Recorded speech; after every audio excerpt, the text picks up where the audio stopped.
Hey everyone, welcome back to Antioch Youth Life Groups. So glad you're here. You guys should have just read through Matthew chapter 25, verses 14 through 27. Hopefully y'all read them in a few different translations. That way you guys can hear just some different language put to the scriptures. It's a great way to study. It's a great way to dive deep. So today we're going to talk about the parable of the talents. So this parable teaches us that success is a product of our work. So we're to work using our talents to glorify God, to serve the common good, and further God's kingdom.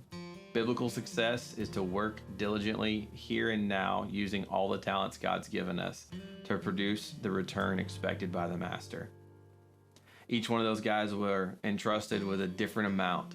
You know, it's really cool to see the character of God and how he entrusts us with what we can handle and what he knows that we will do well with. Also, the parable of the talents, it teaches us that God always gives us everything we need to do what he's called us to do. So have you ever wondered what a talent's worth in today's dollars? It's hard to know for sure. Maybe even as much as $1 million in today's currency.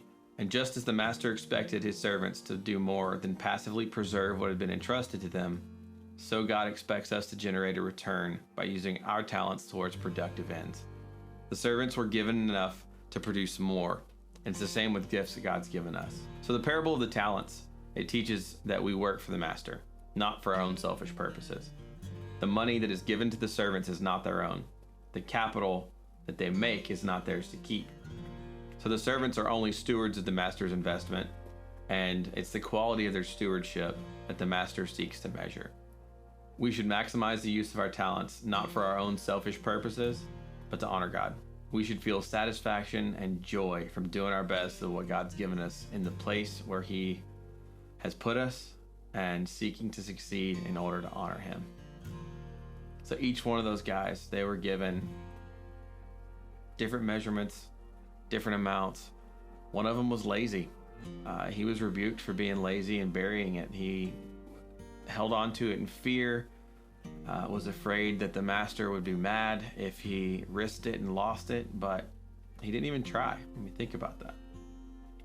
Also, the parable of the talents, it shows that we will be held accountable. So just like I just said, the one that buried the talent in the dirt, you know, he got rebuked and he got taken away from him because he didn't utilize it. He didn't try, he didn't risk, he didn't do anything except for hold on to it and just hoard it. So it's not about salvation or works of righteousness, but it's about how we use our work to fulfill our earthly callings. It's about whole life stewardship. So using your whole life and everything that God's gifted you with to further the kingdom, to further what God's trying to do in this earth. The unfaithful steward in this parable, he didn't so much as waste the master's money, he wasted an opportunity. And as a result, he was judged to be wicked and lazy. Think about that. Because he didn't do anything with what he was given, the Bible calls him wicked and lazy. So we're responsible for what we do for God and what we have been given, and one day we'll all be held responsible. So we've got some discussion questions for you guys. What has God given you to be faithful over? How do you be faithful to the things that you know God has called you to? What does the treatment of the servants say about God's character? What keeps us from using the talents God has given us? How can we not be distracted or jealous of the talents that God has entrusted to others? That's a big one. It's really easy to see somebody else has been given more and think that we deserve it. Be faithful in the little stuff. You'll get there. What are ways you've used talents that God's given you? How can we take risks and use the talents that God's given us? And do you have a hidden talent that you feel like God's asking you to use now? And then lastly, let's tie this in with last week. So last week we talked about doing what God says even when it doesn't make sense. We were talking about Simon Peter, seasoned professional fisherman. And Jesus asked him to go out into deeper water and throw his nets down again. Peter had been fishing all night long, and that just seemed absolutely ridiculous. So what we talked about, wrapping it all up into one thing, it's being obedient when God tells us to do something when it doesn't make sense, and watching him bless our efforts. So this week, we're talking about using the talents that God's entrusted us with.